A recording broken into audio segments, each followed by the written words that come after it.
Hola, buenas tardes a todos, ¿cómo están? Hola, profe. Hola, hola. Sí. Bueno, les doy la bienvenida a esta clase, ¿cierto? Que va a tener algunos aspectos para conectarnos con la clase anterior, ¿cierto? Y después vamos a ver parte de lo que tiene que ver con la parte celular y organelos, para hacer unos ejercicios finalmente que vamos a un poco a ver el tema de los contenidos. Bueno, esto lo habían revisado con el profesor Carlos, ¿cierto? Pero siempre es bueno, antes de comenzar una clase, eh, ver, ¿cierto?, lo que se hizo la semana pasada para conectarnos. La clase anterior ustedes vieron biomoléculas, ¿cierto? ¿Y cuál es la importancia de las biomoléculas? Fundamentalmente,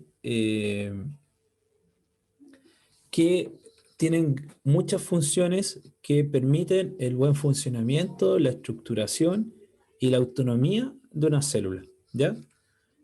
En primer caso tenemos los hidratos de carbono, y lo otro importante de las biomoléculas es que todos tienen un gran porcentaje de carbono. Por eso se le dice la química del carbono, la química de la vida, porque efectivamente tiene un alto contenido de carbono, ¿ya? En este caso, los hidratos de carbono son biomoléculas que tienen un alto porcentaje de CHO, carbono, hidrógeno y oxígeno, y en algunos casos, por ejemplo, como algunas azúcares pueden tener fosfato también. Ahora, dentro de las funciones que tienen los hidratos de carbono, la principal es energética, ¿cierto? Sabemos que desde el punto de vista de la sangre está el parámetro de glicemia, entonces los niveles de glucosa son importantes como combustible primario para generar energía a partir de la glucosa. Pero también tiene importancia como comunicación celular la glicoproteína o proteínas que son complejas con segmentos de hidratos de carbono que dan hacia la matriz extracelular. Y también encontramos que algunos polisacáridos, considerando que dentro de la clasificación hay azúcares con una gran cantidad de monómeros, como la celulosa, que participa en la pared celular de los vegetales, como la quitina, que forma parte de la estructura de los invertebrados, del exoesqueleto, o como los peptidoglicanos, que forman parte de la pared bacteriana, ¿ya? Y también encontramos también algunos polisacáridos a nivel energético, como el almidón, que es un polisacárido de reserva a nivel vegetal, el arroz, la papa, ¿cierto? De un alto contenido de almidón, o el glucógeno o glicógeno, que es el almidón de reserva que se almacena en el hígado y en el músculo. Voy a compartir nuevamente porque aparece una pantalla amarilla para que no nos moleste, ¿no?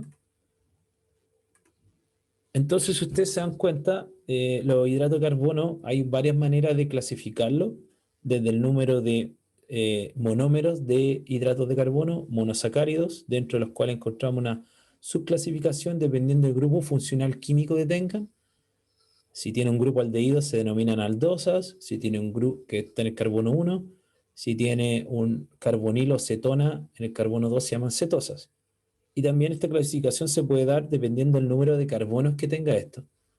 Trioaldosa, triocetosa, tetrocetosa, tetroaldosa, pentosa, hexosa, considerando que acá hay 3, 4, 5 y 6 carbonos. Y también están los oligosacáridos, mayor a un monosacárido y menor a 20 monosacáridos, como los disacáridos, trisacáridos, disacárido, la sacarosa, ¿ya? La lactosa, el azúcar de la leche. Y cosas más complejas como la que acabo de mencionar, como polisacáridos, que pueden tener miles de monómeros, como la celulosa, el almidón, la quitina, el glucógeno, ¿ya? El peptidoglicano, ¿ya? Eso en relación al hidrato de carbono, por lo tanto, tiene un valor sobre todo energético. Y acá podemos ver algunos ejemplos de monosacáridos, glucosa, galactosa, fructosa, ribosa, siendo importante la ribosa en la constitución del ácido nucleico, ¿cierto? Como deoxirribosa o ribosa, distintos oligosacáridos, maltosa, sacarosa, lactosa, y distintos polisacáridos que hemos mencionado, glucógeno, almidón, celulosa, quitina, ¿ya?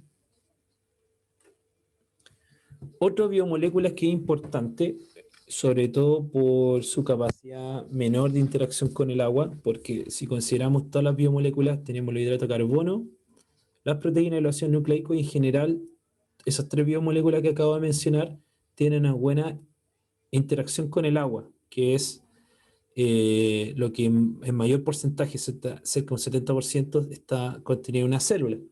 Los lípidos son importantes porque permitió la constitución y la formación de membrana, la bicapa lipídica, ¿cierto? Por lo tanto, son insolubles en agua, no forman polímeros, ¿cierto? Comparado con las otras tres biomoléculas, y se pueden agrupar en tres categorías dependiendo de su función: reservorio energético, los triglicéridos, los adipocitos, estructura, los fosfolípidos y colesterol. Acá vemos los fosfolípidos que tienen esto circular, que sería la cabeza polar, que es un fosfato, esto unido a un glicerol y unido a dos ácidos grasos. Estos ácidos grasos pueden ser saturados, esto quiere decir solo enlaces simples, como se ve acá, o insaturados, que tienen enlaces dobles, ¿ya? Esas características les da, dependiendo si es enlace simple o doble, a esos ácidos grasos distinta viscosidad o fluidez en la membrana. Y adicionalmente en la bicapa lipídica no solo hay fosfolípidos, también pueden haber moléculas de colesterol. Y esas moléculas de colesterol obviamente ayudan a darle ciertas características de fluidez a la membrana. Y también otra característica importante de los lípidos es la señalización celular, ¿ya? Por ejemplo, la señalización a través de hormonas. El colesterol es precursor de muchas hormonas, sobre todo hormonas sexuales: testosterona, estradiol, progesterona. También puede tener señalización en algunas cascadas de traducción: fosfatidinoinositol, inositol trifosfato, ¿ya? Por lo tanto, los ácidos grasos o los lípidos en general también tienen una función importante en la señalización celular, ¿ya?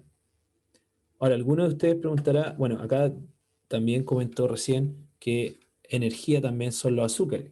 Bueno, las grasas también son energía, pero en un segundo plano. Siempre en este momento nuestro organismo, nuestro cerebro está gastando fundamentalmente azúcar, glucosa. Ahora, bajo ciertas condiciones físicas, cardiovasculares o de gran esfuerzo, ahí es necesario movilizar ácido graso y se empiezan a quemar los ácidos grasos. O una situación de ayuno prolongado, una situación de hambruna.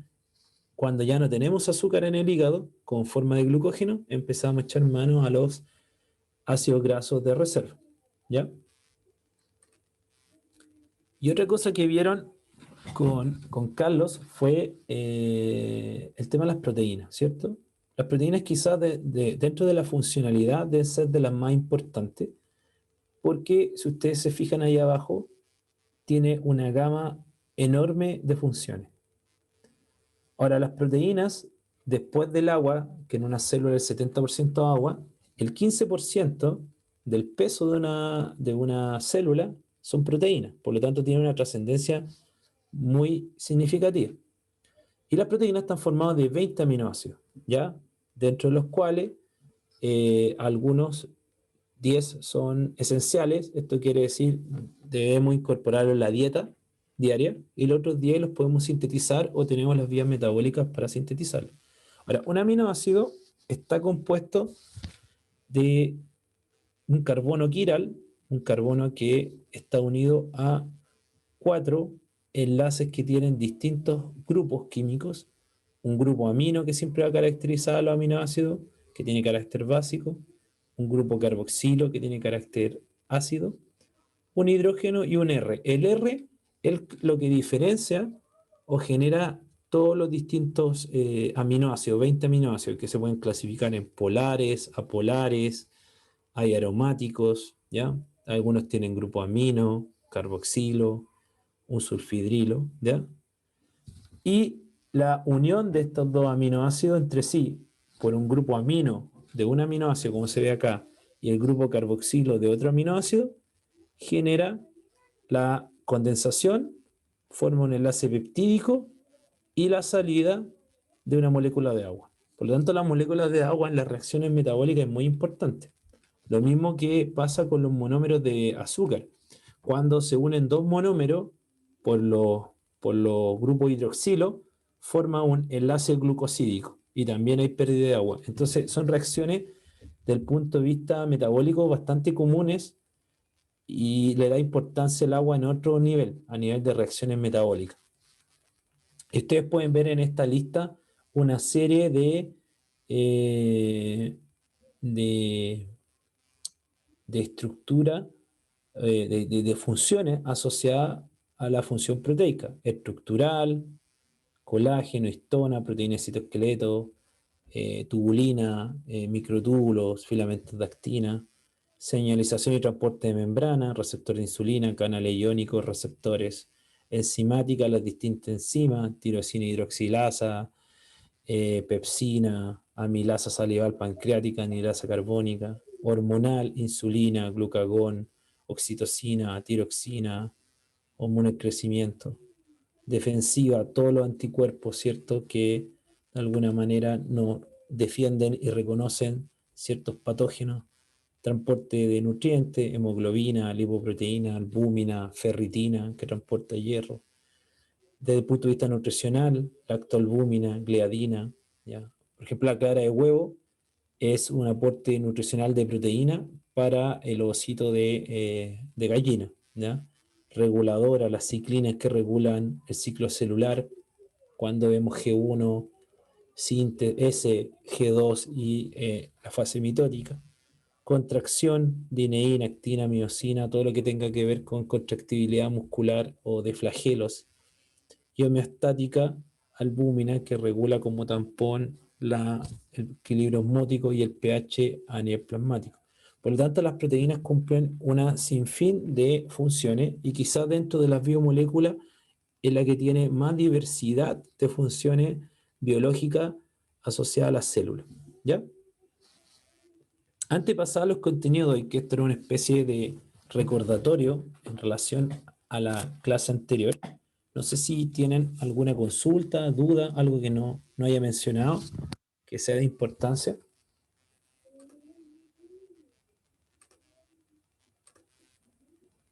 No, profe, ninguna. ¿No? Ya, genial.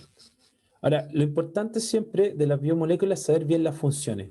¿Ya? Generalmente los ejemplos no sé si son tan representativos en la prueba, ¿cierto? Pero sí las funciones, tener claridad qué funciones son características de cada biomolécula. Y ustedes ven que son bien precisas. En algunos casos se sobrelapan energético, lípido y, y los hidratos de carbono, estructural, proteína y lípido, ¿ya?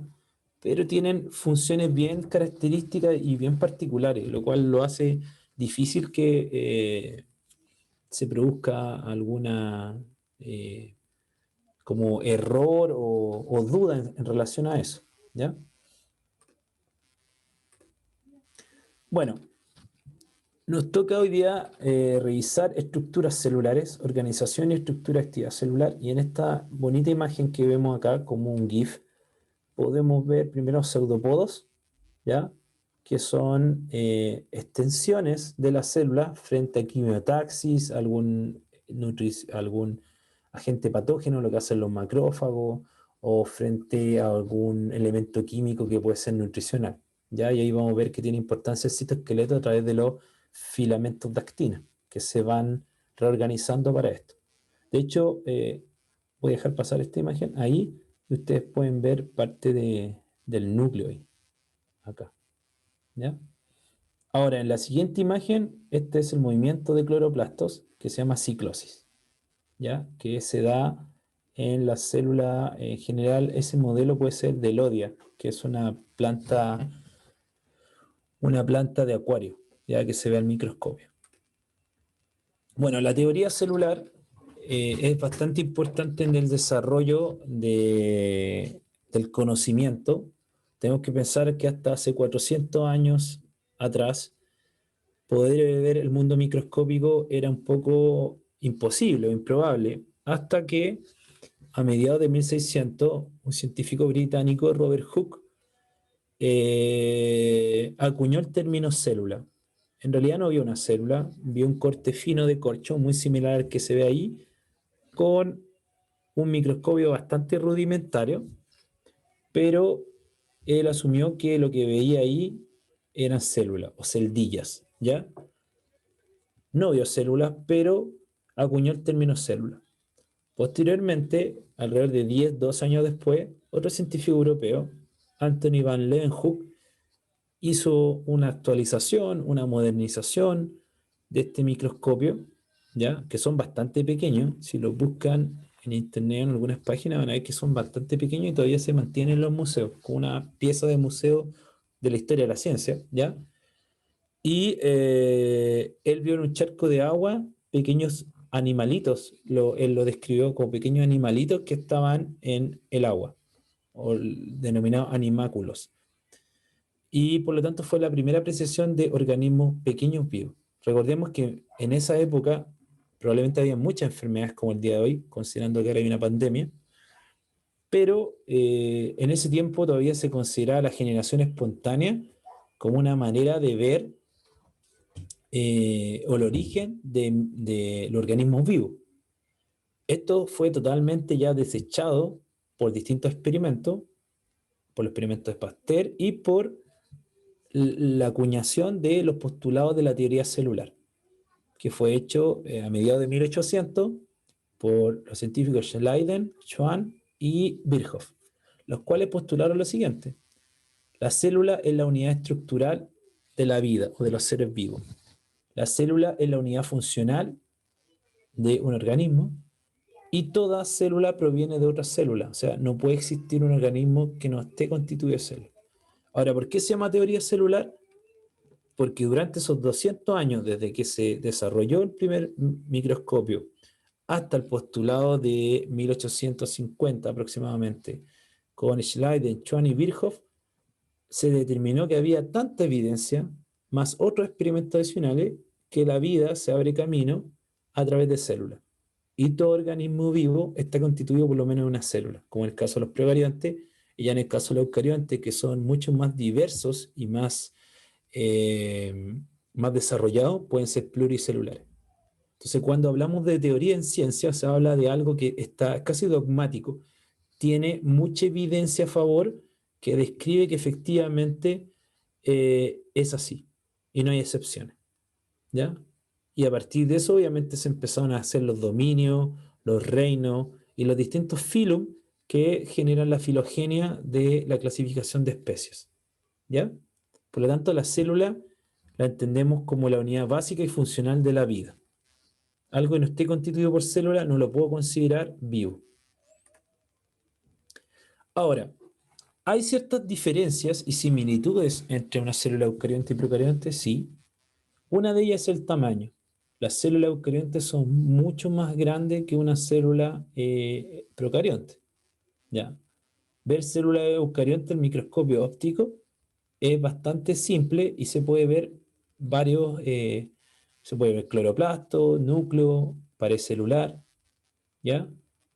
Y las dimensiones de una célula. En cambio, en el caso de los procariontes se pueden ver, pero con el mayor objetivo muchas veces, con el de mayor aumento, que el de 100x, pero ya ver mayores apreciaciones o mayores características de un procarionte, necesariamente necesitamos microscopía electrónica. ¿Qué otra cosa podemos darnos cuenta aquí?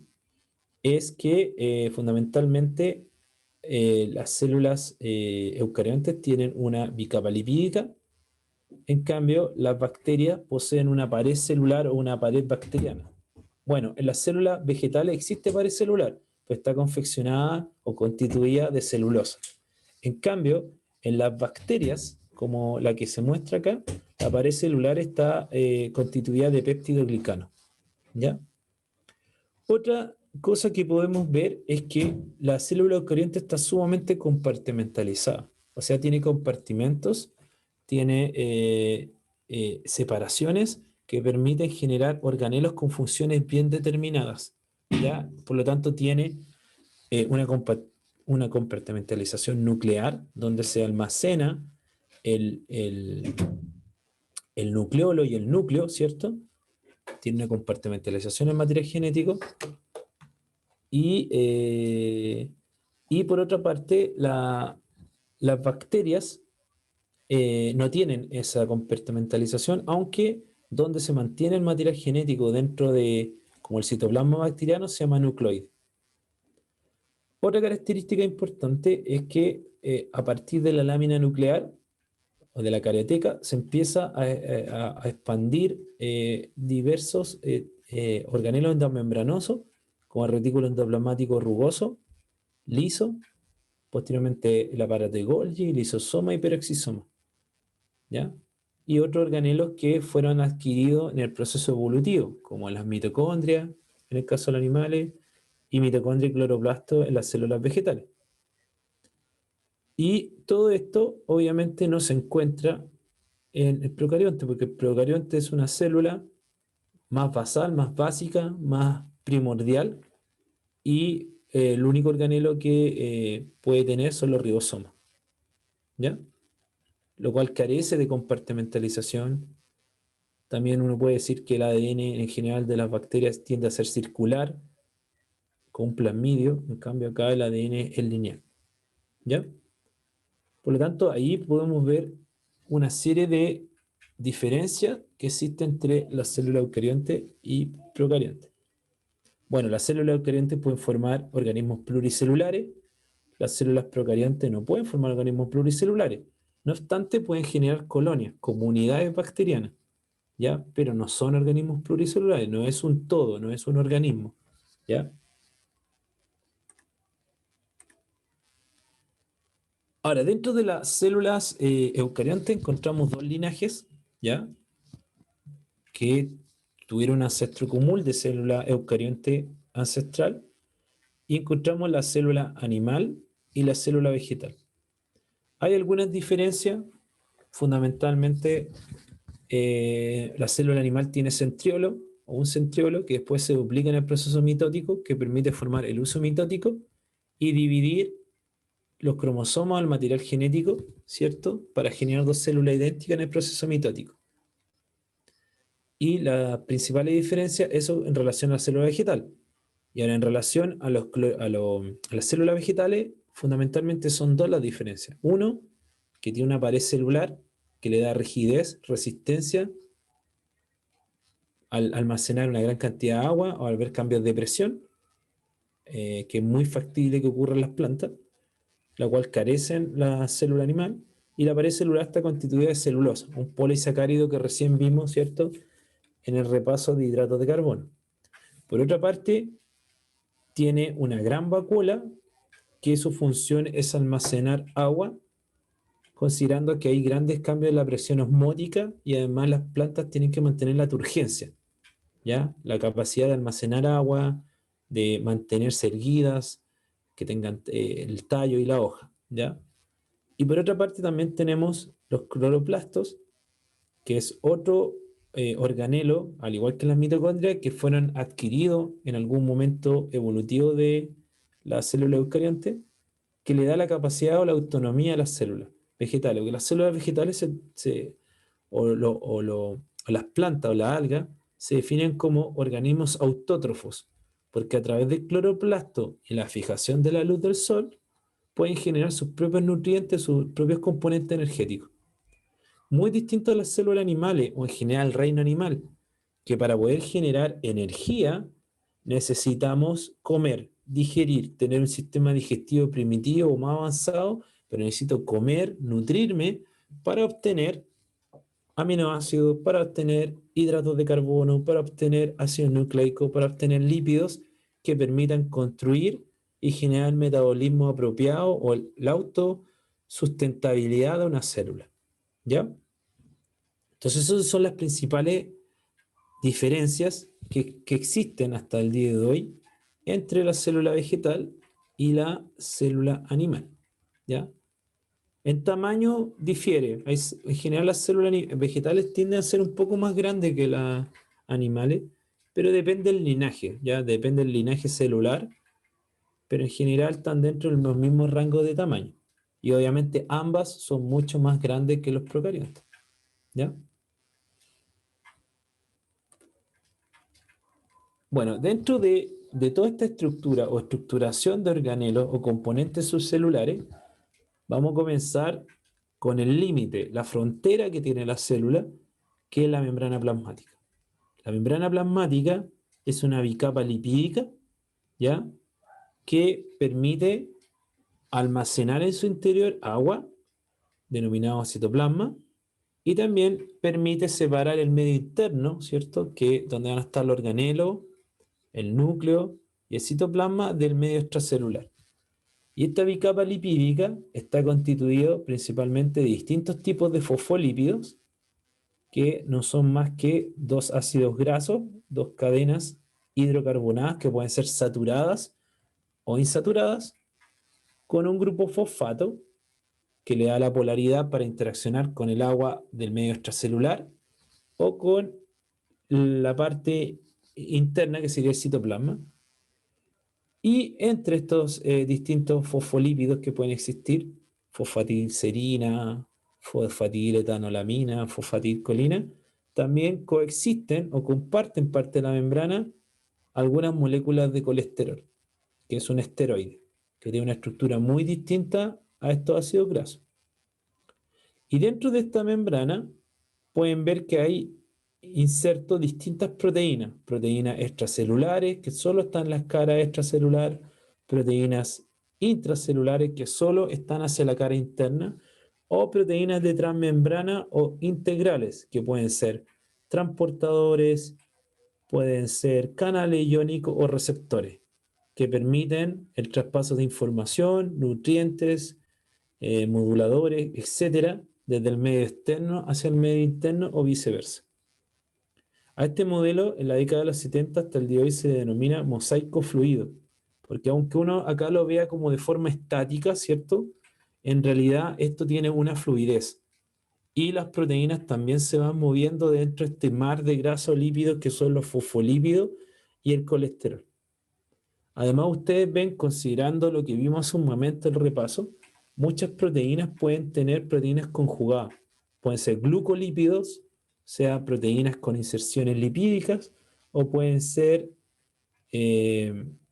glucoproteínas, proteínas con inserciones de hidrato de carbono, o como también pueden haber lípidos que tienen inserciones glúcidas, y ahí se llamarían glucolípidos.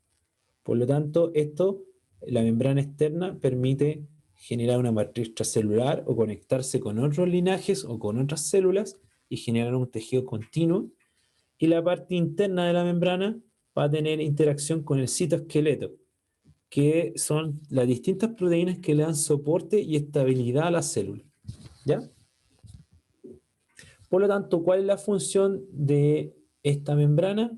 Generar una barrera semipermeable que permita discriminar entre distintos tipos de moléculas. En general, ¿quién tiene tránsito libre? Son moléculas pequeñas y apolares, como el oxígeno, el CO2. ¿Ya? Pero cuando las moléculas se vuelven más grandes y tienen carga, aminoácidos, proteínas, glucosa, agua, estos tienen que pasar por transportadores, por transporte pasivo, por transporte activo o por canales especializados para poder ingresar. Entonces, ese es un poco el objetivo y la función principal de la membrana plasmática. ¿Ya?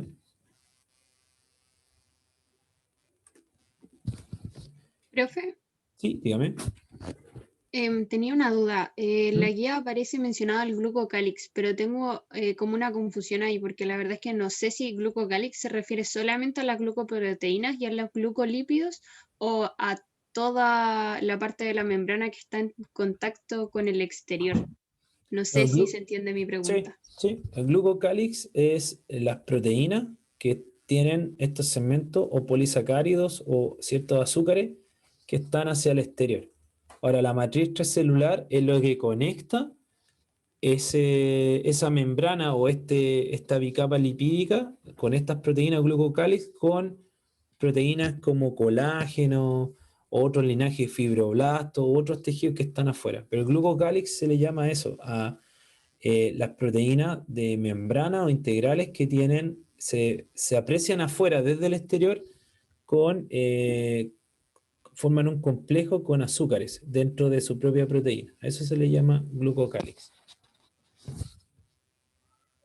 Y tenía otra duda. ¿Qué Dígame. pasa si el colesterol no está? Porque en parte, o sea, por ejemplo, en varios libros he leído que un exceso de colesterol hace que la membrana pierda fluidez, pero a Sí. la vez tampoco se puede quitar el colesterol porque sonaría súper razonable que se quitara el colesterol para tener una mayor fluidez, pero también no se puede hacer. Entonces, como Bueno, qué rol cumple ahí? ¿Por qué no se puede quitar? ahora, fundamentalmente el rol es esa. Bueno, dependiendo del tipo de membrana, ¿cierto? Si ustedes ven, el colesterol en proporción a los fosfolípidos es mucho menor, ¿ya? Y el colesterol efectivamente al tener una estructura muy distinta, es un anillo tetracíclico, le da menor fluidez, genera menor fluidez a la membrana. Ahora, ese aporte de colesterol puede ser muy distinto dependiendo del tipo de membrana. Me acuerdo alguna vez que mm, leyendo por ahí un libro, decía que animales, esto como ejemplo, para que vean la trascendencia del colesterol o de algunos ácidos grasos insaturados en los fosfolípidos, hay muchos animales, este era un caso en Canadá, de renos o venados que tienen que andar en lugares con mucha nieve. Sabemos que la nieve congela y por lo tanto haría que las membranas fueran menos fluidas, pero algunos estudios indicaban que eh, estos fosfolípidos tenían una mayor cantidad de enlaces insaturados en esa zona, como en el cojinete, en el cojín del pie, ¿cierto? O de la pata en este caso, para que no se congelara y tuviera las mismas propiedades físico-químicas o las mismas propiedades de fluidez. Entonces, en ese caso, una adaptación, ¿ya? Se aumenta la cantidad de insaturaciones para que la membrana permanezca igual con la misma fluidez, pero bajo esa condición obviamente ambiental que el frío, el contacto directo con la piel o con la pata de este animal, ¿ya? Probablemente en esa misma condición la cantidad de colesterol también disminuya o se elimine de la membrana, porque si yo tengo más colesterol, lo más probable es que disminuya la fluidez por el tipo de estructura que es muy distinta a los ácidos grasos que tienen más libertad, ¿ya? Por lo tanto, lo que yo le estoy diciendo es una adaptación en frente a una situación un poco eh, drástica del ambiente porque había un ambiente frío con alta cantidad de nieve, ¿ya? Pero efectivamente el colesterol disminuye la fluidez, pero obviamente hay distintos procesos internos que permiten que envíe más o menos colesterol a la membrana. Y en ese aspecto son vesículas que pueden salir a partir del Golgi, que vamos a ver en un momento que el Golgi lo que hace es enviar vesículas a distintas partes no solo la membrana de organelos de forma interna o externa, para ir supliendo o con lípidos o con proteínas, porque tenemos que pensar que todas las células o distintos tejidos tienen distinta proporción dependiendo de su funcionalidad, de su fluidez, de su elasticidad como tejido, asociado a su función. Profe, ¿y en nuestro propio cuerpo hay células que tengan más colesterol que otras en su membrana? Tiene que haber, porque todas las células son distintas. Piensen en las distintas formas o las múltiples formas que pueden existir. La neurona, que tiene otro tipo de lípidos ya en su formación, además tiene vaina de mielina, porque la neurona, al ser una célula alargada, la idea es que sea un análogo con cable eléctrico, que genere una información rápida, y al poner vaina de mielina, ¿cierto? O más grasa arriba, la idea es que la carga que se transmite desde el soma al axón pase rápidamente, como si fuera eh, un transistor, rápidamente pasa. ¿Ya? Pero esa situación o esa vaina de mielina no es necesaria en otro tipo de células porque su función no es transmitir información de forma rápida, sino es transportar oxígeno como el eritrocito, en el caso del espermio tener un flagelo que le permita moverse como un látigo para moverse rápidamente y lograr la fecundación. Eh, las células epiteliales que tienden a ser más alargadas y en bloque para formar un verdadero epitelio, muralla o barrera física. Entonces, obviamente, cada una de esas células va a tener proporciones distintas o distintos tipos también de fosfolípidos para poder mantener un estado de fluidez en ciertas condiciones o bajo su forma y función. ¿Mm? Entonces, ¿se puede decir que el colesterol se ha visto condicionado por las necesidades evolutivas de los seres? Más que el colesterol, yo creo que las membranas, porque si usted se fija, la mayor proporción en la membrana no es solo colesterol, también es fosfolípido. Por lo tanto, los fosfolípidos también pueden tener ese sentido evolutivo, porque efectivamente la mayor proporción es más fosfolípido que colesterol. Ahora, los dos cumplen un rol importante, pero si uno lo ve desde el punto de vista de proporción, deberían generarse más cambios en los fosfolípidos, eh, considerando la fluidez, porque como les decía, si estas cadenas hidrocarbonadas que se ven ahí, los ácidos grasos, lo voy a mostrar acá, estas cadenas, ¿cierto? Tienen enlaces simples, esto es menos fluido, se mueve menos, que serían estas cadenas. Pero si estas cadenas tienen enlaces dobles, esto genera más fluidez, más movimiento, por lo tanto la membrana se suelta más, fluye más, ¿ya? Y bajo ciertas condiciones, obviamente, o bajo cierta funcionalidad celular, efectivamente puede que haya una mayor proporción de ácido graso insaturado más que ácido graso saturado. Y además el colesterol, el porcentaje de colesterol. ¿Ya? ¿Se entiende, profe? Gracias. ¿Ya? Recuerden que este modelo de membrana plasmática es como ver la función. Ahora, pueden estar asociadas a eso una serie de otras variables que hacen que hayan adaptaciones de la membrana. Por ejemplo, más adelante voy a pensar la mitocondria o el aparato de Golgi, y les voy a decir un poco la pregunta que hacía su compañera, que es súper valiosa. Hay células que tienen más aparato de Golgi o más desarrollado que otras. Por ejemplo, las células secretoras, las células beta pancreáticas, la alfa pancreática, ¿por qué? Secretan insulina y glucagón. Entonces, obviamente, tiene un aparato de Golgi mucho más grande, más exacerbado, más elaborado, porque su función es secretar, exportar insulina. Ahora, si yo les digo mitocondria, ¿qué tejido deberían tener una gran cantidad de mitocondria? Porque la mitocondria produce mucha energía. El corazón, el músculo o el mismo espermatozoide. Porque para mover la cola necesita una gran cantidad, o el flagelo en este caso, necesita una gran cantidad de energía. Y por lo tanto tiene muchas mitocondrias para ser una célula única y para tener una función que es moverse. Pero para moverse necesita energía. ¿Se fijan? Entonces, obviamente hay adaptaciones y eso va a depender del tipo de célula y qué función subyace a esa célula. Por ejemplo, las células secretoras, que tienen un aparato de Golgi bastante eh, prominente. ¿Ya?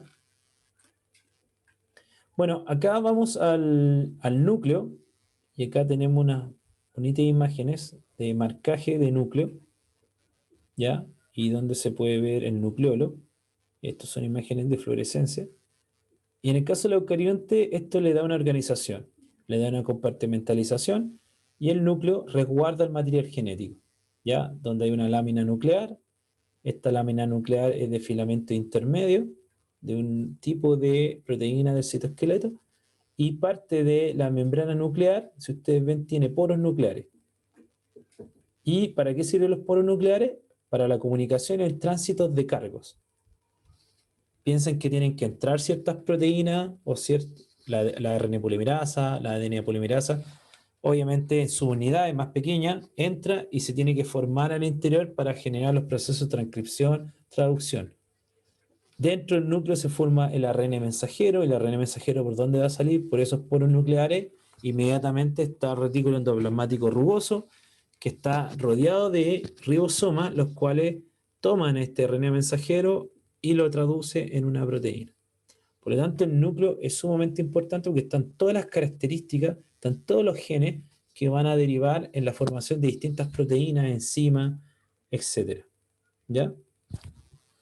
Si ustedes se fijan, hay una masa siempre densa al microscopio, o electrodensa, dependiendo de qué tipo de microscopía se use, que se llama nucleolo. ¿Y el nucleolo cuál es su función?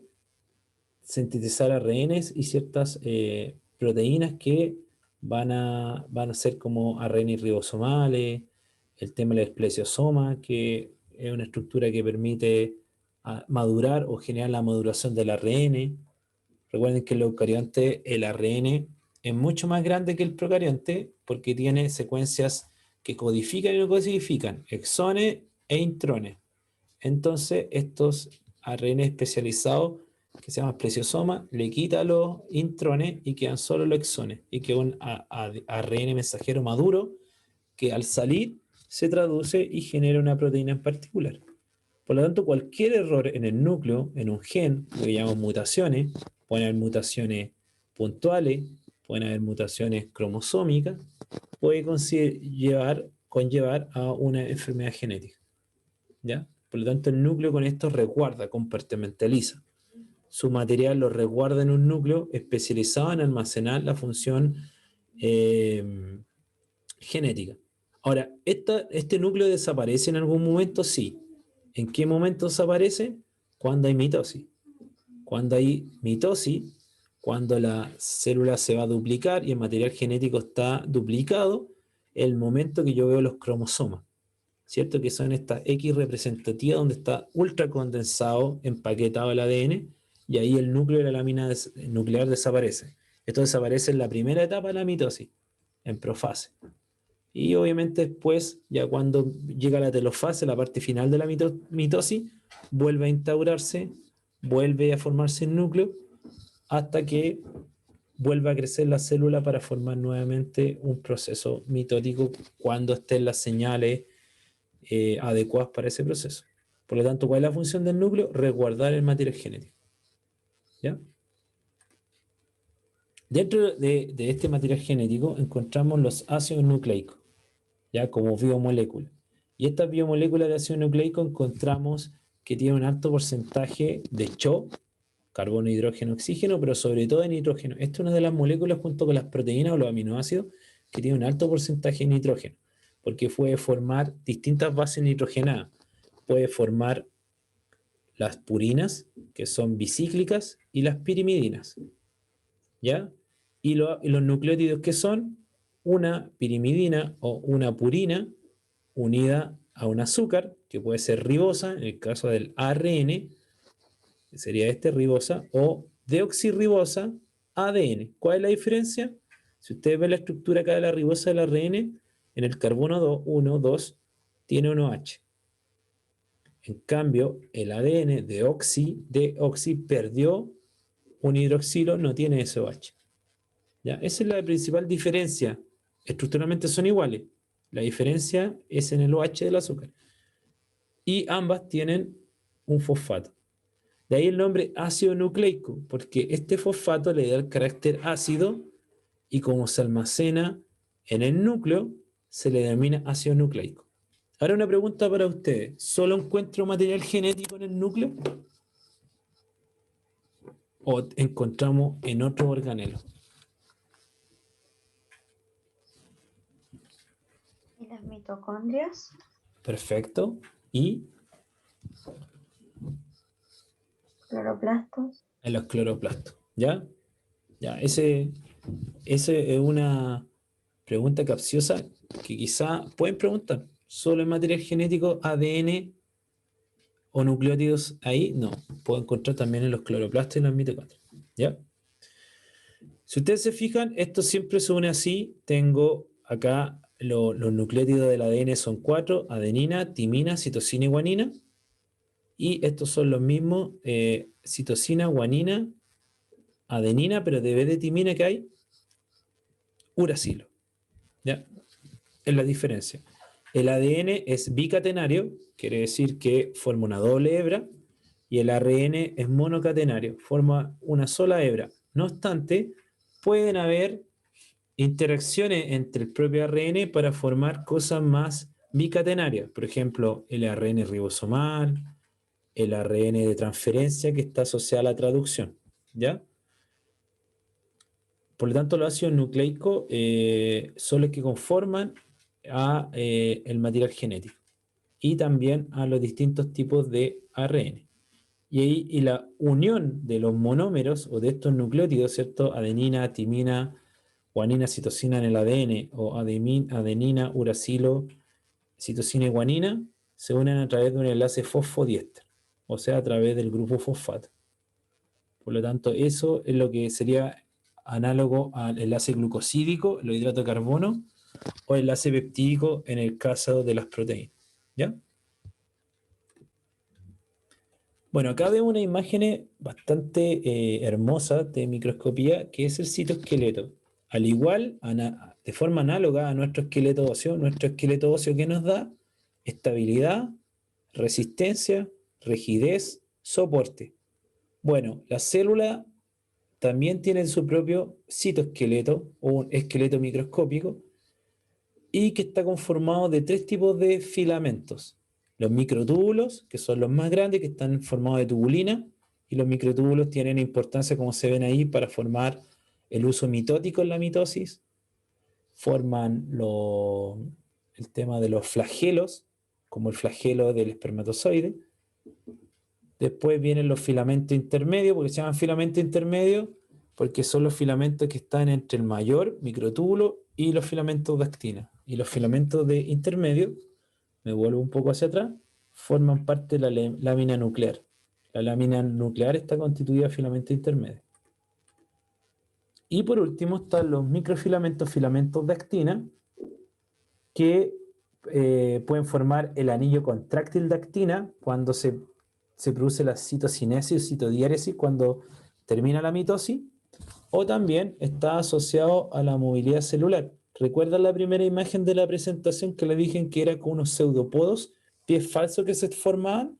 Bueno, esos pies falsos se van formando a medida que se reestructura la actina o los filamentos de actina cuando va moviéndose.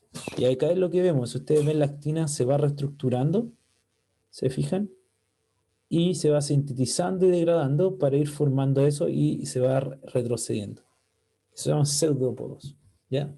Por lo tanto, el citoesqueleto es una red de filamentos que le da soporte, forma a la célula, le da soporte al organelo, le da forma a la célula y le da estabilidad mecánica a la célula, ¿ya?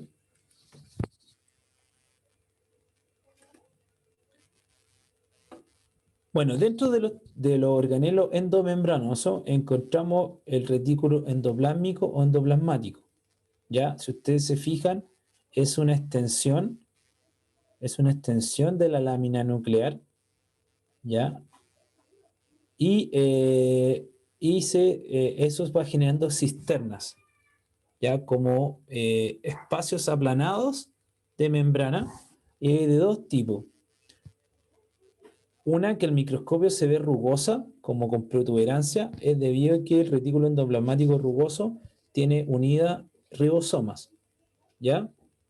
Por lo tanto, esta interacción entre retículo endoplasmático rugoso y ribosoma permite la síntesis proteica. Los ribosomas son los que traducen o leen los RNA mensajeros que provienen del núcleo, y al mismo tiempo, esos ribosomas, al estar interaccionando con el retículo endoplasmático rugoso, el retículo endoplasmático rugoso interviene en el almacenamiento, en el traslado de ciertas proteínas, porque no todas las proteínas tienen que ser solubles en el citoplasma. Hay proteínas que pueden ir insertas en membrana.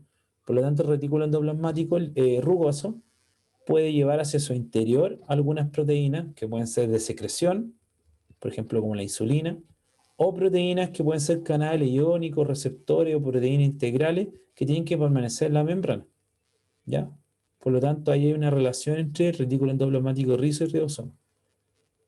E inmediatamente al retículo rugoso hay una extensión que se llama retículo endoplasmático liso, que si ustedes ven carece de acompañamiento por ribosoma, pero que tiene mucha importancia porque a nivel hepático, volviendo a la pregunta que hizo su compañera, ¿cierto? Si hay una especialización de la membrana, bueno, hay organelos que son más especializados en algunos tejidos. Por ejemplo, el retículo endoplasmático liso es muy importante en los hepatocitos o en el hígado, porque ahí se encuentran una serie de enzimas que actúan como detoxificantes frente a fármacos o sustancias no propias de mi organismo. Por lo tanto, el retículo endoplasmático liso yo lo debería ver mucho más grande, mucho más desarrollado en el hígado, ¿ya? Y también el retículo endoplasmático liso tiene importancia, ahí se llama retículo sarcoplásmico, tiene importancia en el almacenamiento de calcio. ¿Y dónde sabemos que tiene relevancia el calcio y en qué función? ¿Dónde sabemos que el calcio es muy importante? En la contracción muscular. En la contracción muscular. Por lo tanto, uno debería esperar que en el músculo este retículo endoplasmático liso fuera mucho más prominente o más importante debido a la cantidad de calcio. Obviamente también van a almacenar calcio en otros tejidos, pero acá nuevamente este linaje celular, que es el músculo esquelético, tiene que contraerse. Yo en este momento me estoy moviendo y tiene que contracción, relajación. Por lo tanto, tiene que estar saliendo calcio del retículo endoplasmático. El calcio va a permitir la interacción de la actina y la miosina. Estos se van a unir, que conforman el sarcómero, y van a generar la contracción muscular y por lo tanto la contracción jerarquizada, ordenada de los sarcómeros de muchas células musculares para finalmente la fibra muscular generar la contracción muscular. ¿Ya? Entonces ustedes ven que ¿Profe? sí. ¿Y qué pasa con las células? No sé si lo mencionó, no lo escuché al menos, pero ¿qué pasa con las células que tienen muchos núcleos, por ejemplo, los tejidos musculares o cosas así? ¿Por qué se supone que tienen muchos? Una vez me lo preguntaron en una prueba cuál tenía más y me colocaron como músculo esquelético, músculo cardíaco y músculo liso. Y la verdad es que lo conocía como tejidos musculares solamente y no supe diferenciar cuál Ah, ya, tenía más sí. núcleos o no. No, sí. Lo que pasa es que las células de músculo esquelético son multinucleadas, ¿ya? Son multinucleadas, ¿ya? El músculo cardíaco no y el liso tampoco. Fundamentalmente el músculo esquelético estriado o que tengo conciencia, ¿ya? Yo estoy moviendo porque yo quiero hacerlo. Ahora el músculo liso no, porque el músculo liso es un músculo que está organizado o modulado por el sistema nervioso autónomo, ¿ya? Y el músculo cardíaco obviamente tiene una autonomía, ¿cierto? El corazón a través del sistema autónomo, a través del sistema simpático parasimpático, permite contracción, relajación. El día que se para el corazón, obviamente uno se muere porque deja de distribuir sangre oxigenada. Pero el músculo esquelético o estriado el que tiene es multinucleado. O sea, si uno ve las fibras que son alargadas y ve muchos núcleos de color azul cuando se marcan, no sé, con hematoxilina eosina o algún marcador para células eucariontes, y uno ve muchos núcleos. Eh, la razón por qué tiene muchos núcleos puede ser la situación de que quizá el músculo necesita eh, una generación quizás de diaria de más transcrito, de más producción de ciertas órdenes asociadas al núcleo, y eso hace que necesariamente deba tener más núcleos coordinados, más núcleos de una célula, considerando que todos los días al moverme, yo me muevo mis músculos, más allá que haga ejercicio, voy generando una degradación de músculo, una degradación de proteína, y tengo que hacer síntesis nuevamente de actina, miosina, troponina y otras proteínas accesorias a la célula para mantener la funcionalidad, porque hay un desgaste, ¿ya? Por ahí podría ir la respuesta en relación a lo multinucleado, ¿ya? Se entiende, profe, gracias. Ya, de nada. Bueno, como les decía hace un rato, el Golgi tiene una estrecha relación con el retículo endoplasmático liso y rugoso. Y el Golgi, su función, sobre todo ahora que estamos en pandemia, es el delivery de las células, ¿ya? Ahora que la mayoría estamos en cuarentena y encerrados, hay muchas cosas que tengo que pedir un permiso para comprarlas, pero también existe el delivery. Bueno, el Golgi cumple esa función. El Golgi es con el correo de Chile o Chile Express. Me permite llevar cargos, proteínas, a distintos lugares. Porque el Golgi es el centro de distribución llegan vesículas del retículo endoplasmático liso o rugoso hacia acá, hacia la cara cis, ¿ya? Y se alejan hacia la cara trans, ¿ya? La cara cis es la cara más cercana al retículo endoplasmático liso y rugoso. Y por lo tanto acá pasan varias funciones. Uno, pueden madurar lípidos que vienen del liso y también ciertas proteínas que vienen del rugoso. Y además a estas vesículas se le pone marca. Cuando yo quiero enviar una encomienda o un paquete por Chile Express, Correo, FedEx, lo que sea, eso va con un código barra, ¿cierto? Con una dirección, con información que me dice que el destino es tal. Entonces, el aparato de Golgi tiene que ver con la destinación, que en inglés se habla de sorting, ¿ya? Permite enviar esos paquetes fundamentalmente a 3 destinos. Uno es fuera de la membrana, es algo para secretar, lo tengo que liberar. Por ejemplo, el páncreas o las células pancreáticas tienen un Golgi bastante grande porque son células fundamentalmente secretoras, secretan hormonas, insulina y glucagón. Ese puede ser un destino. El otro destino es hacia algún organelo distinto dentro de la célula y lo otro es hacia los lisosomas, ¿ya? Y los lisosomas son organelos especializados que tienen una gran cantidad de enzimas hidrolíticas que destruyen proteínas que estén alteradas, desechos metabólicos que tenga la propia célula, o definitivamente, en el caso de los macrófagos, cuando engullen o tragan algún patógeno, ese endosoma o esta vesícula que se digirieron va directo al lisosoma para que se destruya. ¿Ya? Entonces el aparato de Golgi, su función es esa, es poder mover las vesículas desde el retículo endoplasmático liso y rugoso hacia el interior y esto va avanzando. Se van formando primero, si ustedes ven, vesículas pequeñas y después se forman en grandes cisternas que van avanzando. Y a medida que avanzan se les van colocando distintas marcas. Puede ser manosa 6-fosfato o algún tipo de azúcar que les diga esto va hacia un lado o hacia otro. ¿Ya? Y si ustedes se fijan, hay unas flechas que se devuelven, porque efectivamente hay reciclaje. Por ejemplo, pueden haber proteínas que son propias del retículo rugoso o del liso, y esas no pueden salir hacia afuera. Entonces, como tienen cierta marca, se devuelven, se reciclan y vuelven al rugoso o vuelven al liso. Son ciertos péptidos señal o señales peptídicas que tienen ciertas proteínas que le permiten devolverse, o ciertos marcajes.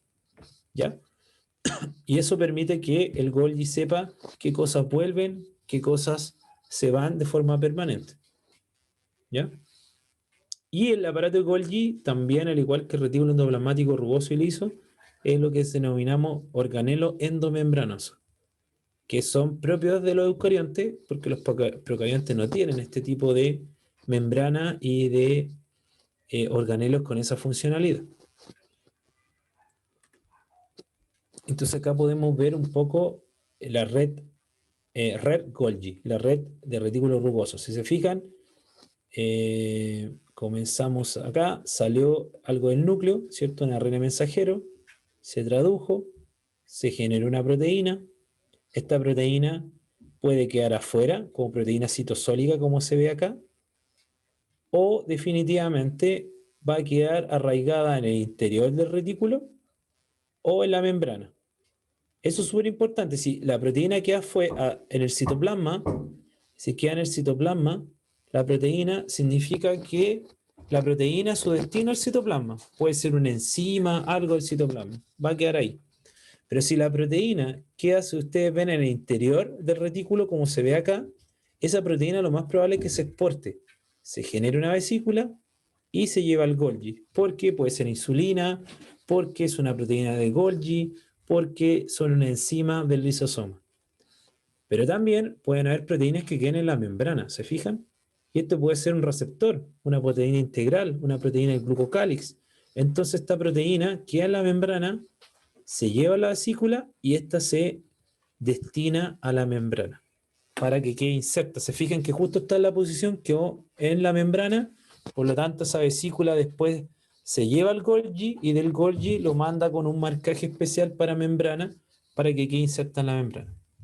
Ustedes ven que esto es sumamente fino y si hay un error, es un error que puede costar bastante caro porque si hay una proteína que se tiene que dejar en membrana y tiene un error, puede quedar en el interior y puede ser excretada y la voy a perder.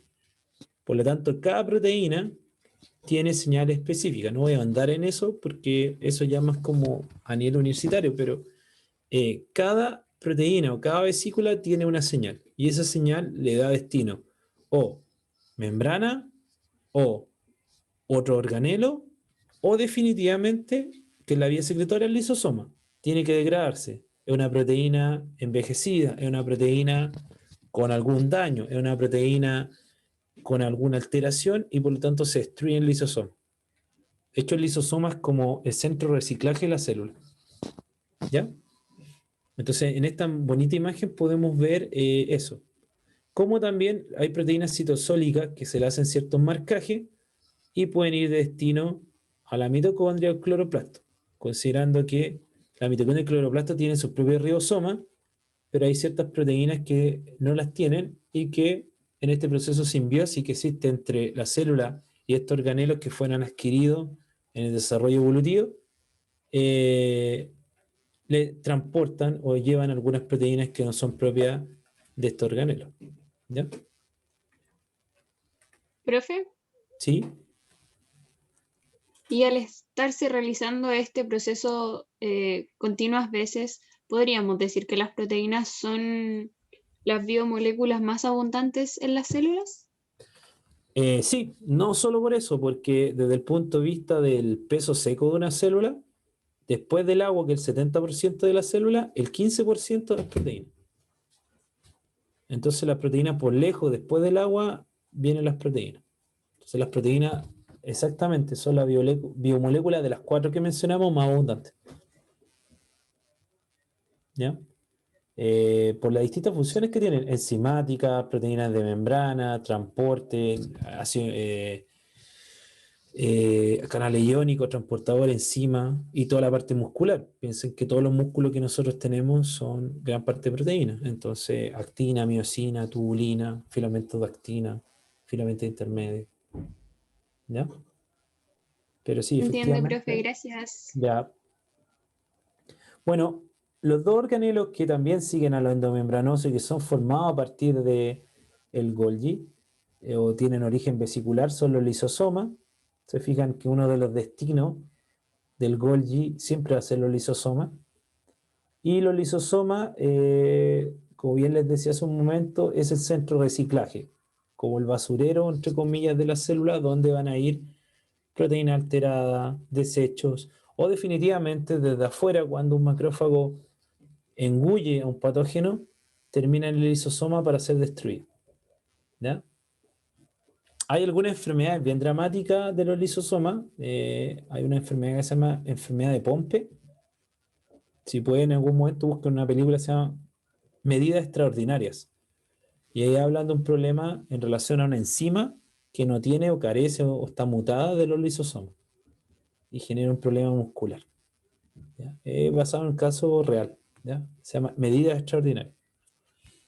Y por otra parte, tenemos los peroxisomas, que es un órgano vesicular similar al lisosoma. La diferencia es que los lisosomas tienen un pH ácido porque tienen membranas que solo se activan dentro del lisosoma, por lo tanto van vesículas con enzimas especializadas al lisosoma con destino al lisosoma, se activan en ese pH y destruyen lo que llega a los lisosomas.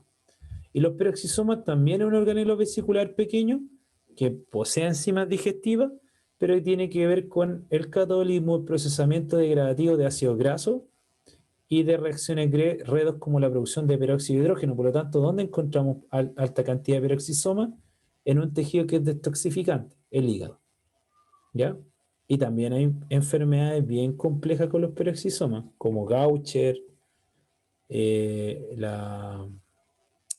la adrenoleucodistrofia, ¿ya? Que también es una enfermedad de los peroxisomas. Son enfermedades raras, complejas y bastante catastróficas, pero que existen asociadas a algún organelo. Bueno, quizá, ¿Profe? sí, dígame. Perdón que le interrumpa de No, no se nuevo. preocupe, no se preocupe. Em, las vesículas que se generan en el aparato de Golgi y que llevan a algún residuo que se tiene que liberar hacia la membrana exterior, no es lo mismo que los lisosomas, porque los lisosomas se supone que eliminan, ¿verdad? Sí, no, los lisosomas siempre están dentro del citoplasma, tienen un pH distinto en su interior. El pH de la célula debe ser cercano a 7,4, un pH fisiológico. El pH de los lisosomas es ácido. Por lo tanto, el pH está en el lisosoma y todo lo que llega ahí adentro es destruido o degradado porque tiene enzimas que rompen. ¿Ya? Ahora, todas las vesículas que van a la membrana, no van al lisosoma, por lo tanto son vesículas de secreción. Puede ser una hormona, puede ser una proteína que tiene que secretarse y se elimina afuera. Esas vesículas se fusionan a la membrana y liberan todo su cargo o todo lo que tiene al interior hacia afuera. Por ejemplo, insulina, glucagón, ¿ya? Y Neurotransmisores. ocurre lo mismo cuando se tienen que llevar a otros organelos, ¿verdad? Lo mismo. Y ahí se fusionan a otro organelo o a otros componentes. Sí. Ahora, la diferencia es la señal, porque cada una de esas vesículas, las que van al lisosoma, a la membrana, a otro organelo, tienen, por decir de alguna manera, un código barra distinto. O sea, yo llego a FedEx o Chile Express una caja que es igual a la suya. Tiene el mismo tamaño. La diferencia es que el mío va al Valle del Elqui y el suyo va a Temuco. Ahora, ¿qué pasa si se equivoca la persona y se lo coloca al revés? Va a pasar todo cambio. Entonces la persona que tenía que recibir en el Valle del Elqui mi producto lo va a recibir en Temuco y el que mandó usted va a llegar al Valle del Elqui. Entonces por eso es importante en el caso de la encomienda un código barra, ¿cierto? Que esté bien pegado porque eso se escanea y van chequeando, ¿cierto? Uno sigue un seguimiento, está en Santiago, llegó a Serena, llegó a Vicuña, lo retiraron. ¿Ya? Lo mismo pasa con Golgi. Está en el retículo, pasó a cis, se modificó, pasó a trans. Esto que dice el lisosoma, degradación. Esta otra vesícula, el marcaje dice membrana, se va a la membrana. Esto dice que va a otra parte, va a otra parte. ¿Ya? Ahora, no todas las ¿Y qué proteínas. pasa cuando fallan? Bueno, se produce un error en el tránsito. Se puede producir que la proteína que tenía que exportarse no se exporta y por lo tanto hay carencia de una proteína y se empieza a acumular. Si hay una mutación de una enzima que debería llegar al lisosoma y no existe, el lisosoma no puede degradar algunas cosas y el lisosoma se estresa, aumenta de tamaño y finalmente genera alguna enfermedad como el POMPE, ¿ya? O en el caso del peroxisoma también, otras enfermedades donde el peroxisoma aumenta de tamaño al nivel microscópico, se ve mucho más grande porque se empieza a acumular algo que no se puede degradar. Por ejemplo, si falta una enzima que degrada un ácido graso, ¿qué hace el peroxisoma? Lo acumula y se ve el peroxisoma enorme porque se acumula ese ácido graso. Y eso trae consecuencias fisiológicas, neurológicas en niños. ¿No? Hay una enfermedad bien catastrófica, como les decía, el Gaucher, la adenoleucodistrofia, y los niños a los pocos años mueren porque empiezan a tener distintos problemas cognitivos. ¿Ya? Se los voy a anotar para que los revisen. Eh, las enfermedades. Como algo anexo, sí, no te Pompe, Gaucher, adenoleucodistrofia. ¿Ya?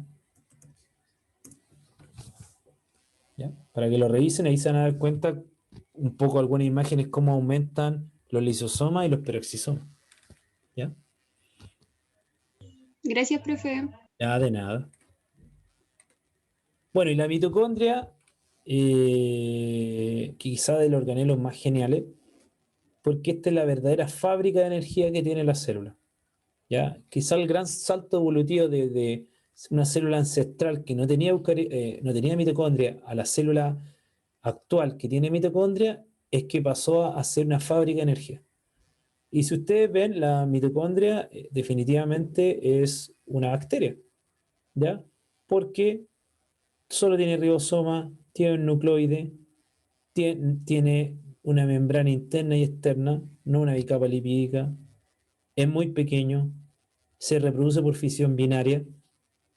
Por lo tanto, todo indica que era una bacteria que en algún momento fue engullida, pero no destruida, y se mantuvo en un proceso simbiótico, donde hay mutuo beneficio para la célula y la mitocondria.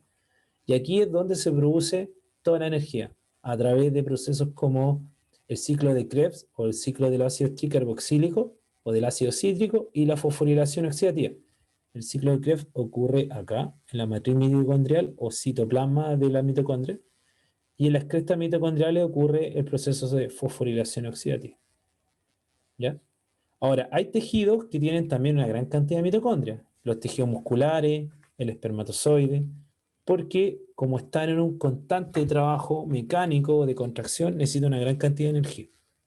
¿Ya? Y en el caso del espermatozoide, está la acrosoma, la cabeza, abajo, al inicio del flagelo, está una gran cantidad de mitocondria que le permite moverse.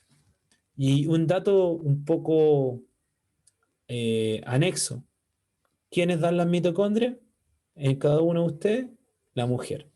Porque cuando el espermatozoide fecunda el ovocito, la membrana se impermeabiliza y la cola queda afuera. Y también las mitocondrias. Por lo tanto, las mitocondrias de este nuevo cigoto, de este nuevo organismo, lo da el ovocito. ¿Ya? Como un dato anexo de las mitocondrias. Y por otra parte, acá tenemos los ribosomas. Y los ribosomas están construidos de RNA ribosomal, uno de los tantos RNA que existe.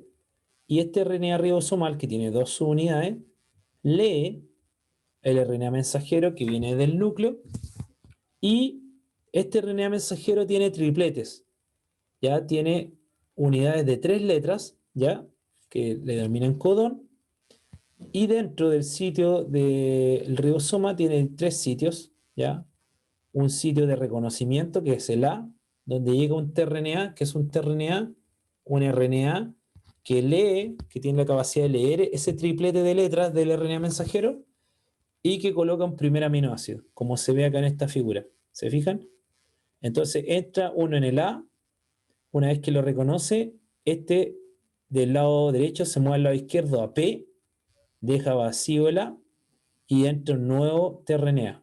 Después esto se corre y entre el A y el P se produce la generación entre los dos aminoácidos del enlace peptídico, y una vez que se forma, como se ve en esta imagen animada, el que está en la posición P se mueve al E, que significa exit, y se va a ese tRNA vacío sin el aminoácido, y el A se mueve al P, el A queda libre y vuelve a entrar otro tRNA como se ve acá. Que ustedes ven que un RNA que tiene conformación secundaria, tiene pliegues, tiene interacción. ¿Ya? Y los ribosomas, por lo tanto, pueden estar libres en el citoplasma o están unidos al retículo endoplasmático rugoso, siguiendo un poco este ciclo retículo endoplasmático rugoso que procesa proteínas y después los manda al aparato de Golgi. ¿Ya? Perdón. Y finalmente, los cloroplastos, que también también es un organelo tomado desde el desarrollo evolutivo, igual que la mitocondria, pero la diferencia es que los cloroplastos también producen energía, pero no a través de nutrientes como la glucosa y otros aminoácidos, lactatos y otras cosas, o piruvatos. El cloroplasto está constituido de estroma, que es el estroma es el citoplasma, ¿cierto?, del cloroplasto. También tiene un nucleoide, si se fijan, tiene un ADN circular, que también caracteriza que es una bacteria. También se dividen por fisión binaria y tiene un tamaño muy pequeño. Y lo otro es que está constituido dentro de esto lo que llamamos las granas, o estos como discos que son donde encontramos el pigmento verde que le da características al cloroplasto, que son la clorofila, ¿ya? Y esta clorofila permite fijar la luz del sol tomar el CO2 del ambiente, el agua, y transformar con esa energía solar, formar hidratos de carbono como glucosa, teniendo el CO2 como fuente de carbono, y generar la fotólisis del agua, que es destruir el agua para formar oxígeno, que es un componente desecho para los vegetales, pero para nosotros el oxígeno es vital, porque somos organismos aeróbicos y necesitamos ese oxígeno para poder sobrevivir. ¿Ya? Además, si ustedes se fijan, los cloroplastos también pueden almacenar almidón. Pueden tener plastos de almidón. Como hay plastos, ¿cierto?, que acumulan clorofila, también hay amiloplastos, que son los que almacenan almidón. Y ustedes pueden ver acá en una microfotografía electrónica que se puede ver esto que está acá representado. Estas como discos o torres que se ven son las granas, y estas conexiones que se ven acá entre las granas son los tilacoides. Y todo esto que se ve como gris, ¿cierto?, es el estroma. ¿Ya? Y acá podemos ver una linda imagen donde los cloroplastos se mueven. Eso se llama ciclosis. ¿Ya? Y se mueven muchas veces pegados a la membrana o a la pared celular, porque acá en medio no lo vemos, pero algo les impide, que es la gran vacuola que tiene con una gran cantidad de agua. ¿Ya? Entonces los cloroplastos, igual que las mitocondrias, son los dos únicos organelos que hay material genético adicional o complementario al núcleo. Y eso demuestra que eran organismos independientes en algún momento y que fueron tomados por una célula ancestral eucarionte que generan dos linajes, la célula animal y la célula vegetal. ¿Ya? Bueno, vamos a las preguntas. ¿Ya? En relación, probablemente ya la habían revisado, y la idea es poder encontrar la alternativa. La primera pregunta nos habla en relación a los contenidos de hoy. ¿Cuál de las siguientes estructuras está presente en una bacteria? ¿Ya? Está presente una bacteria. A, aparato de Golgi. B, carioteca. C, ribosomas. D, retículo endoplasmático. O E, mitocondria. Recordad que muchas de estas preguntas que salen han salido en otro ensayo o en otras pruebas oficiales del DENRE. Por lo tanto, son preguntas o este nivel de preguntas en relación a la temática que estamos conversando hoy, que es célula y compartimentos subcelulares. Catalina me dice por privado ribosomas. ¿Están de acuerdo? No. Sí. ¿Por qué? Sí. Ya, sí, sí, Porque los ¿cierto? ribosomas son los Transversales. únicos como complejos o organelos que tienen todas las células. Sí, exacto. Acá, ¿cómo podemos discutir? Primero, el aparato de Golgi y el retículo endoplasmático son organelos endomembranosos. Los organelos endomembranosos que tienen membranas, como lo dice su nombre, no están en los procariontes. Por lo tanto, lo descarto. La mitocondria tiene el tamaño de un procarionte. Es imposible que por espacio pueda caber una mitocondria en una bacteria. Y la carioteca es la lámina nuclear o la membrana. Por lo tanto, si no hay núcleo, no puede tener carioteca.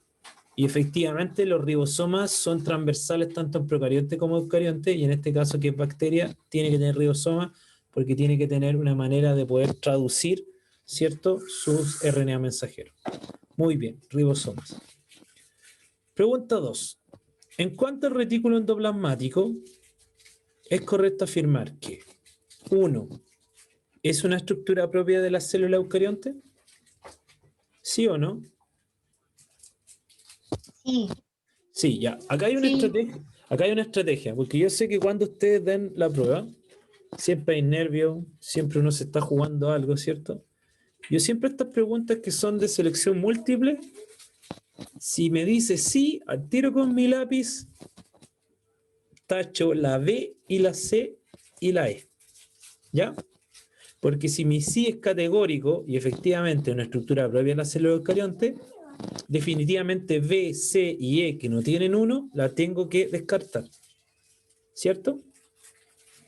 Entonces es una manera también estratégica de cuando yo tengo este tiempo, que es limitado por pregunta, de inmediatamente empezar a ser estratégico y eficiente con mi tiempo en la prueba. Entonces elimino B, C y E. Y definitivamente me quedan 2 preguntas, la A o la D. Y obviamente por descarte, la 3 no es. ¿Por qué?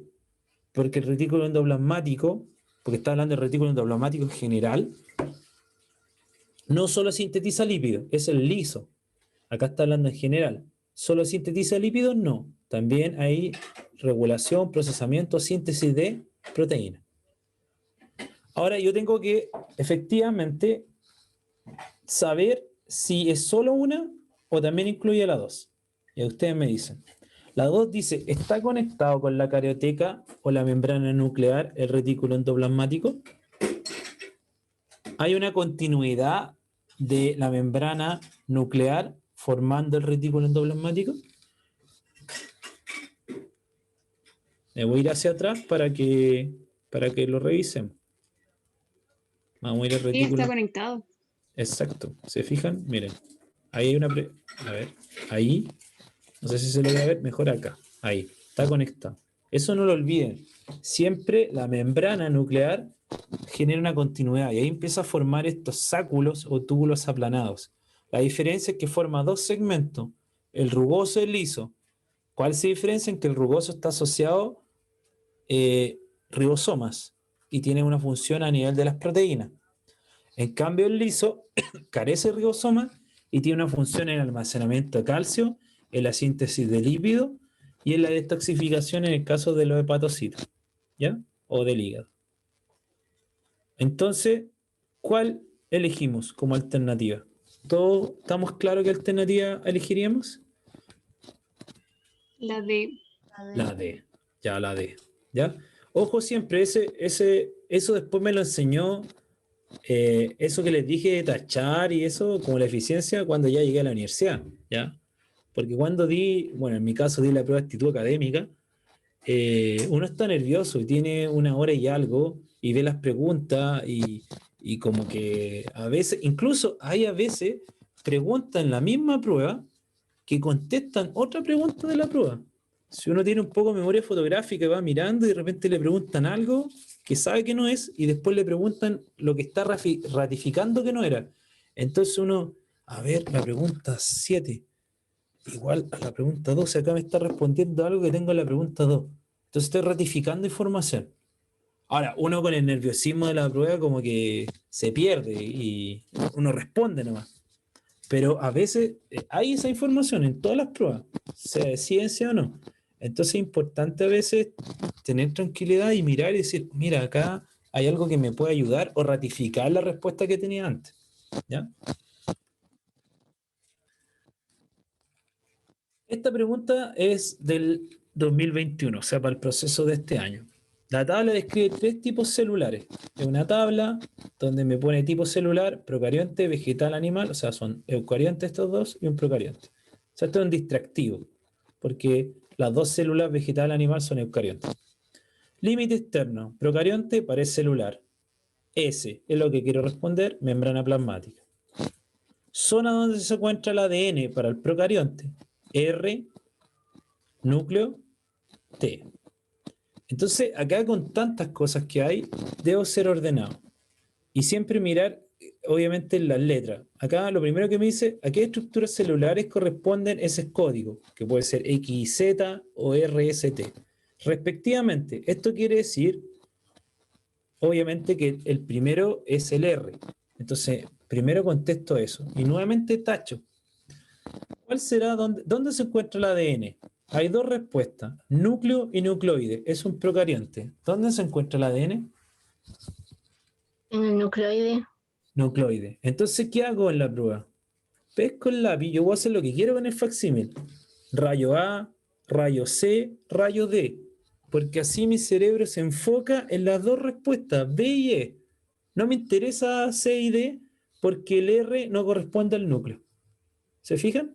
Entonces así estoy nervioso, estoy ansioso, estoy mirando información, no es fácil, pero y me equivoco.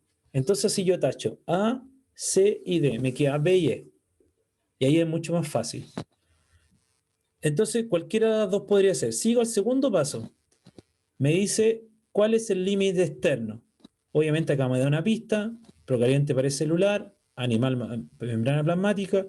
Sabemos que una célula vegetal tiene un límite un poco distinto a la célula animal. ¿Qué sería acá? Pared celular. Pared celular porque está hecha de celulosa, ¿cierto? Entonces definitivamente elimino la E, solo ratifico la respuesta que acá debería ser núcleo. Y efectivamente es la pregunta B. ¿Ya? Recuerden eso, ese en el momento que den el ensayo es su facsímil, ráyenlo. Vayan eliminando inmediato, optimicen los tiempos y su conocimiento. Porque si yo me pongo a leer núcleo, nucleoide, ese sí, ese no, me puedo equivocar. Entonces lo más fácil es ir tachando. Yo sé que el R es nucleoide, por lo tanto hay 3 preguntas que de inmediato las descarto. Y es más simple trabajar con 2. O mirar 2 al comparar. ¿Se fijan?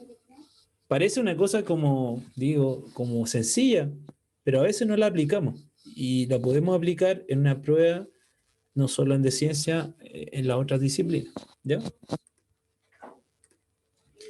Y la cuarta pregunta, ¿cuál de las siguientes relaciones es correcta? Estoy pensando organelo-función. ¿Los lisosomas tienen que ver con la respiración celular? ¿Sí o no? Ahí yo puedo fundamentar de No. 2 maneras. No, la respiración celular lo hace otro organelo, o no, los lisosomas tienen otra función. ¿Cuál es la función de los lisosomas?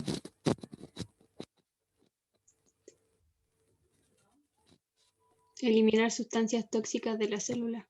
Exacto.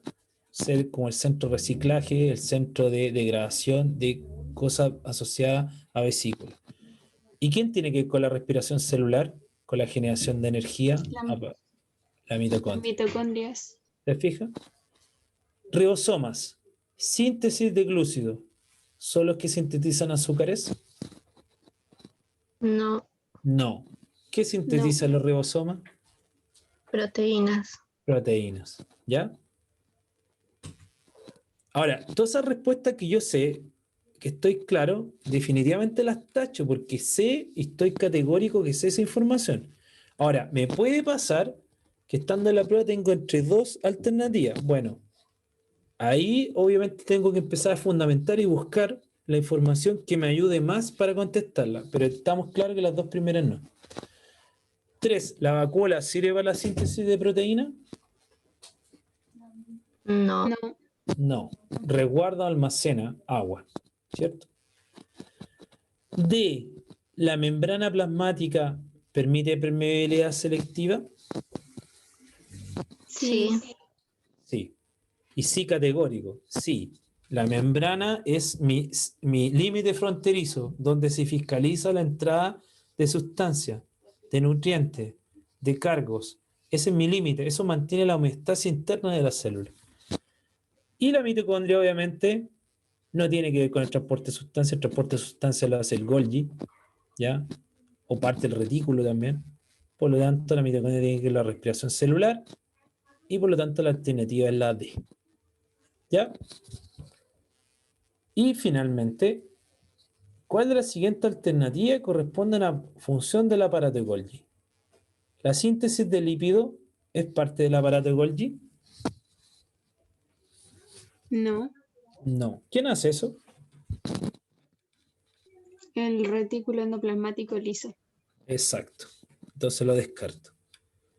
¿El aparato de Golgi tiene que ver con la respiración celular? No, tienen que ver las mitocondrias. Perfecto.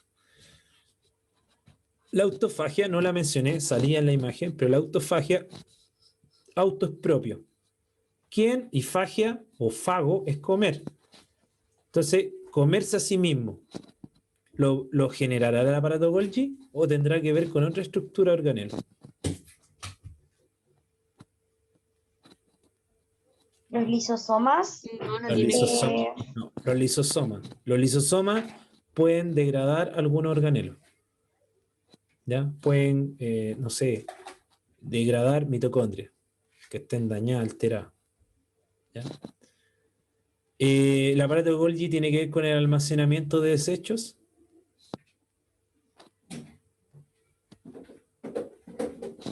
Sí, Almacenamiento. no porque no cumple la función de detox. Exacto.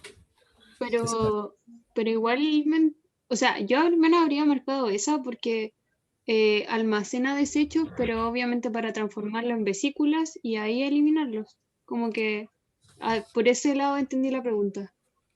Pero ojo ahí con el léxico, almacenar y transportar. Almacenar quiere decir que es un repositorio, un lugar que permite contener algo temporalmente, como todas las cosas en la célula, y destruirlo. Y lo otro es transportar enzimas, cargos o vesículas que van al lisosoma. ¿Ya? Ojo con eso, porque también uno puede entrar en esa confusión. Es que almacena desechos, no almacena el aparato de Golgi. Puede transportar cosas, llevarlas al lisosoma, pero no almacena. Porque almacenar es mantener algo por un tiempo, ¿cierto? Y darle una, como si fuera un repositorio. Y el Golgi no, el Golgi es transitorio, pasa todo eso y lo lleva a destino. Su función, si yo me voy a esa diapo, acá, acá. Y aquí está, ¿se fijan? La respuesta. Ay, perdón. Acá está la respuesta. Permite el transporte, transferencia, almacenamiento, secreción de glucoproteínas. Proteínas que venían del retículo endoplasmático rugoso y que han sido modificadas con ciertos azúcares. ¿Ya? Y eso se produce en el Golgi. El Golgi es el que modifica proteínas. El Golgi es el que transporta ciertas proteínas y las lleva obviamente donde deban ocurrir, a través de esto, del red Golgi. ¿Ya? El Golgi, el retículo le entrega ciertas proteínas y esas proteínas llegan al Golgi y o van a la membrana o van al lisosoma y pueden llevar ciertas modificaciones en su estructura a través de glúcidos. ¿Ya? Como les decía, algunas vesículas pueden llevar un cargo que se llama manoso 6-fosfato u otras señales propias del, del Golgi. Entonces sería maduración de glucoproteínas. ¿Ya? Todo lo que es desecho puede ser peroxisoma, pero son de carácter lipídico, tienen que ver los ácidos grasos, o otras cosas que van de desecho al lisosoma. Esos son como los dos principales vesículas, organelos que tienen que ver con eso.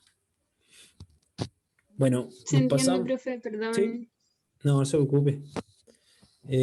Bueno, estamos, yo creo, pasados en el tiempo, pero vale la pena porque de alguna manera podemos discutir las preguntas y nunca olviden eso.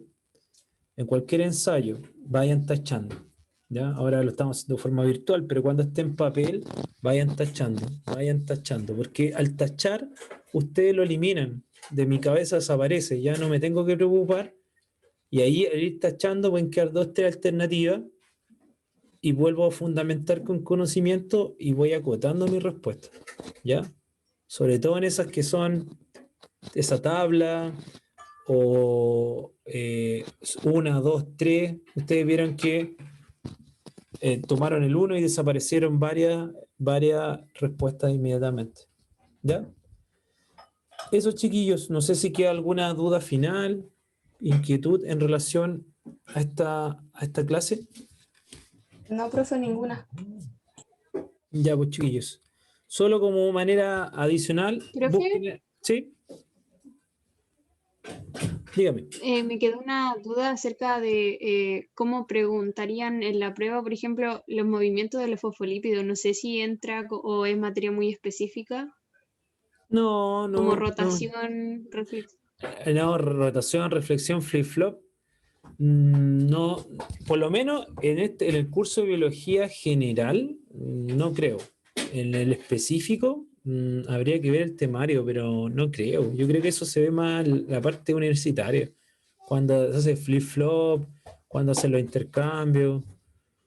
No, yo creo que no creo que sea. Y si lo es, puede ser en la parte específica de biología. Pero como esta es la parte más general de biología, no es necesario. Ah, ya, profe, ¿Ya? gracias. Y el dato adicional, recuerden, busquen enfermedad de lisosoma y peroxisoma y van a ver que son bastante graves. Son raras, sí, pero son bastante invalidantes y tienen resultados bastante complejos desde el punto de vista de mortalidad. O sea, son niños o niñas que mueren muy chiquititos. Sobre todo niños, porque en algunos casos, niños, porque en algunos casos son enfermedades asociadas al cromosoma X. Y como los niños tienen XY, son enfermos. En cambio, las niñas son portadoras. Eso, chiquillos, un gusto haber hecho la clase. Y bueno, y cualquier duda que tengan, me escriben o estamos en contacto. ¿Ya? Que tengan un buen término de día. Abrazo para todos. Gracias. Ya, de nada. Chao, Ya, chao. profe, gracias. Profe, gracias. Chao, profe, gracias. Chao, chao.